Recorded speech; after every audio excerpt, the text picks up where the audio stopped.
Hello guys and welcome back to Dark Horse FM, and in today's video we're going to be looking at the newest best tactic in Football Manager 2022. I don't know if that language is correct, but it probably sounds right when it came out from my mouth.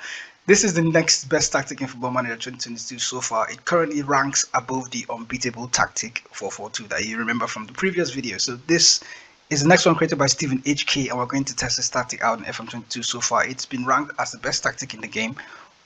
So let's just check it out. So in order for you to get the StephenHK tactic from FMBase, you just probably have to search FMBase tactics, or you can go to FMBase tactic testing, or go to the FMBase website, fmbase.co.uk.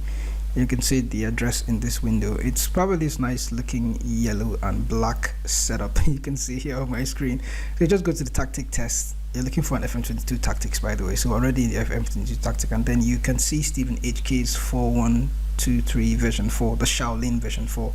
It's currently the highest ranked tactic in Football Manager 2022. It has a loss rate of 22% and then a win rate of 63.13%. So that's the tactic that we're testing out today. It was tested on January the 21st, 2022. So it's a fairly new tactic, and like we see from the rankings so far, it has beat probably there's even another Martin Snoop 433 that also beat the Unbeatable tactic in rankings. So you can download after you click show tactic, you can download the StephenHK Shaolin tactic from here and then test it out for yourself with your team as well. That's exactly what I did.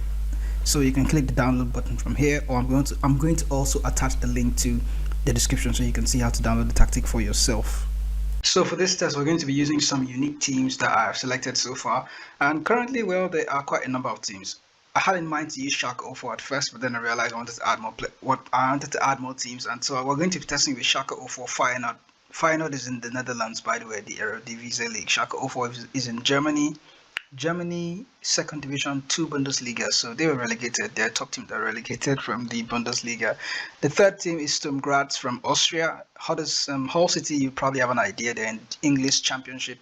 Real Madrid and Arsenal. Real Madrid is in Spain. Arsenal is in England and the Premier League. These two teams, I had a slight issue bringing them in because I normally just wanted to test this tactic with teams that are not so famous per se.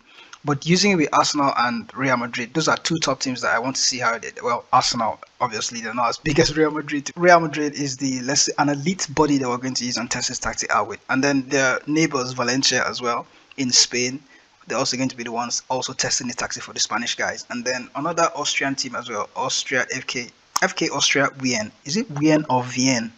I think it's Vienne, FK Austria Vienne. We're also going to be testing the tactic out with them. So then for the tactic, first of all, we're going to start with the player instructions. So we're going to go through the goalkeeper first. In goal, we have a sweeper keeper on support duty, and his instruction has been asked, or the goalkeeper on support has been asked to tackle harder. The fullbacks are inverted wingbacks on support. Their instructions are identical. So in your inverted wingback on support duty has take more risks, dribble more, shoot less often, get further forward, and mark tighter. Same instructions for the inverted wing back on the left-hand side. The ball-playing defender, both center halves are ball-playing defenders. One instruction, dribble more. The defender on the left-hand side, same instruction as well. So both central defenders have identical instructions of dribble more. In midfield, we have a triangle, the defensive midfielder and 2 metallas. The defensive midfielder's instruction has been set to defensive midfielder on support duty with dribble more, shoot less often, get further forward, mark tighter, and tackle harder. While the Mezzala on the right hand side has 3 instructions. He is a Mezzala on attack with dribble more, shoot less often, and mark tighter. The Mezzala on the left hand side has cross less often, cross less often, dribble more, shoot less often, and mark tighter. So there's a bit more restraint on the Mezzala on the left, but both Mezzalas are on attack duty. In attack, we have wingers on attack and pressing forward on attack as well. So basically all the 5 players in attack duty all the 5 players in the advanced phase are on attack duty. So we have winger on attack with instructions on the left hand side, shoot less often, mark tighter. The winger on the right has the same instructions, shoot less often, mark tighter. The pressing forward on attack has 3 instructions, take fewer risks, dribble more, and shoot more often. That's the striker's instructions. So for the tactic, when we're out of possession, this is how the team has been asked to play. The defensive width is standard, and then the defensive line is also standard. The team has also been asked to press much more often. So the trigger press is on extremely urgent pressing, and then they've also been instructed to prevent short goalkeeper distributions the defensive shape, the team has been asked to use the offside trap with the much higher line of engagement. In transition, the team instructions are to counter press and to counter when the ball has been won. The goalkeeper has been instructed to distribute the ball to fullbacks and throw the ball long. So when he's distributing the ball to those fullbacks, he will be throwing the ball long. In possession, the team's width is fairly wide. The team attacking width is fairly wide. And then for the approach play, the team has been asked to play out of defense, overlap on the left and on the right hand side. The passing directness is shorter and the team's tempo is higher. When the ball is in the final third, the team has been asked to play low crosses, walk the ball into the box, and to run a defense. The general mentality for the tactic is positive, so the team is playing on the positive mentality. And then the set pieces. So let's just go over set pieces if StephenHK actually added anything interesting in set pieces. This is the way the defensive set pieces are set up on the right hand side, and this is how they're set up on the left hand side. It looks much like a triangle, so there's a block in here that stops the opposition from scoring. It looks quite nice though, I have to admit. In attack, the team has been asked to play the corner short as well as to the near post. So there's a bit of this distraction here for the opposition, I guess. You can set this to be crossed to a short pass to the player that is offering a short option, or you can play to your near post with the tall center half that is standing in this position. I think it's the same thing on the right hand side. Yes, it's the same thing for the corner tactic on the right hand side. Going into the free kicks is the way it's defending set up for the direct free kicks. And small chance of a shot, this is how you're defending the small chance of a shot on the left as well. Let's look at the right hand side for this one. Yep, that's pretty much how it's set up. So the indirect free kick defending wide, this is how it's set up on the left and on the right. This is how it's indirect free kick deep is set up on the left and on the right hand side. In attack, the indirect free kick is set up this way, and on the left hand side, this is how it's set up for indirect deep free kicks. Indirect wide is set up so there's a long ball to the far post, I guess. Yes, there's a long ball to the far post on the indirect wide free kick, and then on the right hand side, same thing, long ball to the right hand side. Small chance of a short free kicks, this is how they're set up. So there's one center half here, and basically nobody that is tall blocking the shot, I guess. So that's the way it's set up on the left hand side as well. And then the direct free kicks, of course, this is how they're set up. And this is how it's set up on the left and on the right hand side. We'll look for the throw-ins now. For the throw-ins, this is the way it's set up defensively on the left and on the right hand side. And in attack, there isn't a long throw attached to this one. It's just a quick throw-in, as like just mixed throw. But there's a short. The winger on the left hand side is down to collect the ball from the throwing taker. So this is where everybody else is set up in the middle. There's someone lurking by the near post, and then the defenders are still staying back. So it's not a long throw special to have your tall defender in front in any way. So this is how it's set up on the right hand side as well. The right winger is collecting the cross. He's collecting the throw, sorry, so probably going to offer a cross once he gets the ball. That's the way it's set up. It's a quick throw. That's nice. So basically that's how the tactic has been set up, and we've gone through the tactic in detail, and it's time to actually look at the results of the tactic when the season is over. So to be fair, we're going to simulate the entirety of the season for all the managers and all the teams that are playing with this tactic.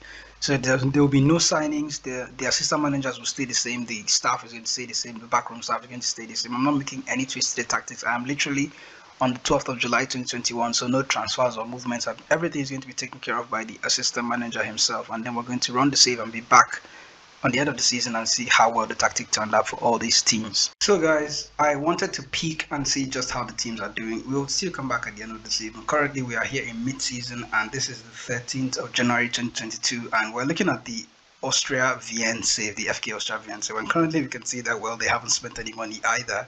So we're going to see how the tactic has been going for all the other teams as well. So looking at Austria Vienna, where they are third in the typical Bundesliga. That's the Austrian Bundesliga, by the way. And Sturm Graz has taken over from Red Bull Salzburg, and they are first with 39 points. Red Bull Salzburg are actually, they're trying to be there, but Austria Vienna is also third with 36. So they're close. They're really close, and they're pushing Salzburg all the way. So this tactic is really, the tactic is working for Austria Vienna. In the Europa Conference League, Austria Vienna are also first. They've qualified for the knockout phases of the Europa Conference League, and apparently they've not lost the game in the group so far, and in the league they've lost just 4. Sturm Graz as well, also going to look at Sturm Graz, but let me just jump over to, since we're already in the same league, going to Sturm Graz season so far, they are, like we said, they are first, and in their Europa League group, they are also first, losing just 1 game, 4 wins on the spin. They are group members like Olympic Marseille, Galatasaray, and Slavia Praga. To be fair, if you don't know much about these other teams I just mentioned, Olympique Lyonnais, Galatasaray, and Slavia Praga are top teams in their respective leagues, which is France for Marseille, Turkey for Galatasaray, and Slavia Prague. I think they're from, where is Slavia Prague again? Croatia? Oh my god, that's embarrassing. I don't know where Slavia Prague is from. Let me just peek at Slavia. Slavia Prague is a team in Czech Republic, yeah. They are the champions of the Czech Republic League.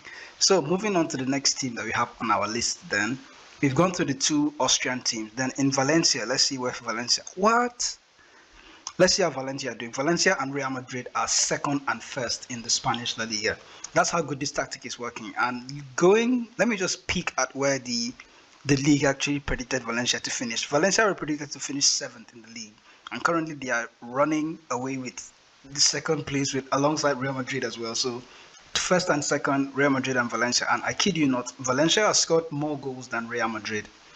Well, in my view, they have 39 goal difference and Real Madrid has 26. So I'm tempted to look at it. Then looking at they have the highest amount of goals with 55. Madrid has 54. So the tactic is smashing leagues, guys. The tactic is smashing leagues. We'll still have to come back at the end of the season though and see. Since we already looked at Valencia, we have to look at Real Madrid because they are in the same league as well. We've covered, since Real Madrid has 48, they are the first team in the land, and Valencia is second. Madrid has scored 42 goals, like we said, and in the Champions League, they're in knockout phase of the Champions League. I forgot to check how Valencia is doing in their European competitions, but Madrid were knocked out by Barcelona in the semi-finals of the Copa España. That's España, right? That's the Copa del Rey, right? Okay, moving on to the next team then. Who do we have next? Next on our league is Hull City. Hull City are second in the championship and on their way to promotion as well. So it seems the tactic tends to work for everybody. We just give it time. So StephenHK has done something really, really spectacular with this one. And I think it does way better than not way better, but it does better than the Unbeatable tactic that we tested before. That's because I know for some of the teams that we tested in the Unbeatable tactic, some of them actually had semi results, but although they were smaller teams. But even for smaller, a team like Hull City came up from the League One into the championship. For them to be second, that's a big ask. So looking at the season preview for the championship, horses were predicted to finish. They're predicted to finish 13th now because of the good results that they've had so far. But they were predicted to finish 18th as at the time I started the save with Hull City.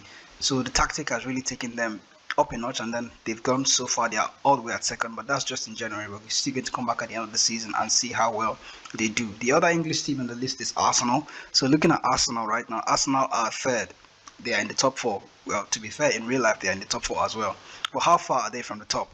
Arsenal have 49 points and Manchester United have 55. I think it's only in Football Manager that Manchester United is such a strong team. I can't wrap my head around how Man United are so good in my Football Manager, but in real life, something else. Arsenal, 2 defeats, 4 draws, 15 wins, 49 points, not so far from the top, but 21 games played, and they are still in all competitions as well. There's something interesting here for Arsenal. Arsenal are in the EFL Cup final against Manchester City, so I'm going to have to come back and see how that match turns out. The amount of goals that they scored in the Premier League, Arsenal has scored, Liverpool have the most goals. Arsenal has 46, Liverpool has 54, so they're not far off, and if we come back in May, those results might change. We've gone to the 2 English teams now. Who is left is the Netherlands team then, Feyenoord. Feyenoord is first in the Eredivisie. Okay, this is becoming too much. This is becoming scary. I think we should just end the video now. Feyenoord are first in Eredivisie and Ajax is third. First with a lot of points as well, that they had the highest goals difference in the league. Perhaps they scored the most goals as well, 56 goals. The most shots against, the fewest shots against, sorry, Feyenoord. So the tactic is defensively solid as well. This is something. So if you get this tactic for yourself, you might as well just annihilate your game, because it shows that if you have the right, I don't think it's even about the right players in the right positions, because as it is, I'm looking at it, I think the one team we selected had 3 at the back tactics. Okay, Schalke 04. Looking at Schalke 04, they were the one team I know that had 3 at the back tactics, so it's going to be tricky to see how Schalke behave with this tactic. Although they are predicted to finish first, what I want to check for Schalke, and why I chose Schalke in particular, is to see the amount of goals they were going to score using the tactic. They are still first in the league, they've lost 2 games already, and then they have a high goal difference of 23 compared to the team that is second. Schalke 04, Schalke 04, Schalke 04 everywhere. They have the highest amount of goals with 34, and then the next person has 29. So that's how the stats rack up at January 2022. You see us come back at the end of the season in May and see how well everybody is doing. So guys, we're back at the end of the season, and currently we can now check how everybody else is doing. First of all, we have Arsenal on the list. Let's see how far Arsenal went at the end of the season. Arsenal finished third with 83 points, and then Liverpool and Manchester United, finished first and second, but they had 95 and 91 points each. Arsenal, to be fair, the tactic actually worked a treat for them. Leeds United somehow found themselves in the Champions League places. So, by the way, Arsenal are in the Champions League thanks to StephenHK's 4-3-3 tactic. Looking at the stats, Arsenal had 78 goals with this tactic, so it sort of helped them get quite a number of goals. But Manchester United and Liverpool were the high flyers. So, looking at Arsenal, they were the third best team in the land. Except considering, I think it's because Cristiano Ronaldo is a player at Manchester United, but Arsenal did well so far with the tactic as well. They had a good amount of goals. Let me just see what other stats stands out for Arsenal. The fewest conceded, Arsenal were fourth with 361 shots were against them. The tactic had a high amount of dribbles, so Arsenal were the top of the list in that category. Looking at the points per game, 2.5, Arsenal had 2.18, which is quite a good return for a tactic that is supposed to help you get points on the board. Arsenal did quite well in that category. The next team we're going to look at is Valencia. Looking at how Valencia did with the tactic, they finished second behind Real Madrid, and Real Madrid was also the second team that we tested in Spain with this tactic. So those are the two teams that used the StephenHK 4-3-3 tactic, and they both finished first and second. Valencia finished with 88 points and Real Madrid finished with 95 points. Looking at the team stats as well, this will help us cover Real Madrid and Valencia at the same time. So they had the highest points per game was 2.5 and 2.32 from Valencia and Real Madrid respectively. The most goals were scored by Real Madrid as expected, 97. How many did Valencia score? Drum roll please. Valencia had one shot, 96 goals, whooping 96. That's together. How many is that? Most possession was by Barcelona. I'm going to assume they're a tiki-taka kind, and then Madrid finished fifth. So with 54% possession and 52% possession for Valencia and Real Madrid, it wasn't still enough to top the possession chart. Barcelona had 59% possession on average. That's just ball hogging. That's ball hogging. It doesn't take you very. Let me see where they finished on the table with all that possession that they had. Let's just be sure. Third. Fair enough. Very fair enough. Looking at the next team that we've covered, Real Madrid, Arsenal, and Valencia. Hull City in the championship. Hull City finished second, so a team that was predicted to finish 18th are now currently heading for promotion places. They finished second, so they are in the. Okay, no. Hold on a minute. PP means okay, yeah, they are the two teams that have been promoted, right? So Bournemouth have been promoted, and Hull City as well has been promoted, and then probably West Bromwich have been won the playoffs. So Hull City finished with 97 points, too short of Bournemouth that finished with 99. So even 97 points was not enough to win the league. But they did so well with the amount of goals that they scored as well. So just looking at the amount of goals that they racked up, I know Bournemouth was going to be the ones with the... Okay, not Bournemouth. Sheffield United had 93 goals and then Hull City had 86. Again, just to reiterate, Hull City were predicted to finish 18th as at the start of the season. But currently they are promoted into the Premier League already, and they're already back in there thanks to StephenHK's 4-3-3 tactic. Sturm Graz were off to Austria, guys. Let's see how the Austrian teams fared with this tactic. So Sturm Graz was the first team that we looked at in Austria, and they finished with 38 points. They finished third, and they were... I'm trying to remember where they were predicted to finish, but the board expectation was to finish in the top 3, but I'm sure this changed across during the season. Red Bull Salzburg did not win the league for the first time in like a while. So let's just look at the history of the typical Bundesliga. Looking at the past winners so far, Salzburg has always been winning the league since 2014. But for the first time in this save, Austria Vienna actually went on to win the league thanks to the StephenHK tactic. 44 points bagged in this league. And then how many goals did Austria Vienna score? Sturm Graz, funny enough, had the highest amount of goals even though they finished third. They had 72 goals and Austria Vienna had 52. So that's 20 more goals for Sturm Graz that finished in third. While Austria Vienna, obviously, they went on to win the league as well. Looking at the other teams that we have, Schalke 04, probably the first team I had in mind when I wanted to set up this tactic. Looking at Schalke 04, they finished with 66 points, highest, and they also got promoted back to the Bundesliga with this tactic as well. Not as high as I expected them to do, but I think maybe because this league is quite tough. But Bundesliga 2, Schalke 04 had the highest amount of goals with 62. Also, that would be the least amount of goals in the amount of teams that we've checked so far. I don't think I've gone through player stats in this. Let me just look at the player stats for Schalke 04 and see how many players are performed. Team goals, Simon Torede was joint top scorer with Team Kleindienst. Oh my word. With Tim, joint top scorers 20 goals, as we can see. Then their team goals as well. Schalke 04. The tactic actually helped them create more chances as a team. So looking at the last team that we haven't actually peeked at, Sturmgras Feyenoord is the last team that we're yet to look at. So looking at Feyenoord so far and where they finished in the league, Feyenoord went on to win the Dutch Eredivisie in the Netherlands. So they had 80 points, and then considering that Ajax took third in this save, which is strange because Ajax normally wins the league, right? So looking at the past winners, Ajax have won it for the past 3 years, and the last time Feyenoord won the league was in 2017. So Feyenoord are back on top. They've probably won the league. They've won the league as well. And then looking at the team stats, they had the highest amount of goals with 103 goals. That's the highest we've got, and that's probably the highest you can score in a whole season. But the Dutch Eredivisie are probably going to want to start a save in this league. It looks quite entertaining to be in Netherlands. But Feyenoord finished with a whopping 103 goals. Had the most points per game as well. What did I just press? They had the most points per game as well, looking with 2.35. Okay, that's a little short of Manchester United. I had to prefer, but Manchester United were not in the test, so they are not part of it. Feyenoord had 2.35 points per game, but they scored the highest amount of goals with 103. So guys, that's basically how the tactic turned out. Those are the results after 2 checks in the save. That's mid-season and the end of the season. You can get the link to download the tactic from FM Base in the description down below. I'm going to attach it as well. While I'm going to go back to playing Football Manager the normal way that I know how. But if you are used to getting tactics as neat as this to actually get into your save and try and climb up the leagues, this tactic looks very effective for you, as it shows, because Hull City is the one team I tested from the championship, and then all the other teams are mid-table, somewhat mid-table teams as well. So this tactic shows that it will work for a team that has some level of technique, some level of quality.